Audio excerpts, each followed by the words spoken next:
नमस्कार. माझं नाव रोशन श्रीकृष्ण कोल्हेकर आहे. आम्ही गोंडवाना विद्यापीठ प्रतिनिधी आहोत. बरं. आणि या क्षेत्रामध्ये पाणी वापर संस्था सक्षमीकरण आणि पटकरीकरण आणि आम्ही काम करतो. आपलं नाव सांगा. मोरेश्वर केवळराम काटेकर, गोपारा. आपली पाणी वापर संस्था कोणती येते? मूळ निवासी पाणी वापर संस्था कर्नाटगाव क्षेत्रामध्ये आपली जागा आहे. बरोबर. किती क्षेत्र आहे आपल्याकडे? 36 एकर. 36 एकर शेती आहे. आता आपल्याला पहिल्यांदा उन्हाळ्याला पाणी भेटत आहे. पहिला वेळ आहे. बरोबर. हो. कोणतं धान टाकलं आहे आपण? हे सताई. किती दिवसाचं आहे? श्रीलक्ष्मी. श्रीलक्ष्मी 120 दिवसाचा आहे. 110 दिवसाचा धान. 110 दिवसाचं धान आहे. आणि आपल्या शेतापर्यंत पाणी आलं आहे. वाल पण आपल्याकडे आता चालू अवस्थेमध्ये आहे. बरोबर. कसं वाटत आहे? पहिल्यांदा पाणी भेटत आहे. बढिया काम आहे एकदम. आपल्या हिरवा रान दिसल. पहिल्यांदाच आपल्या पहिली वेळ आहे.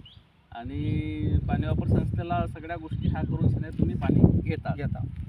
आणि त्याने पर्यटकाला सांगितलं म्हणून आम्ही पर्यटक घेतला. त्यांनी पर्यटकाला सांगितले, आपण पर्यटकले. धन्यवाद.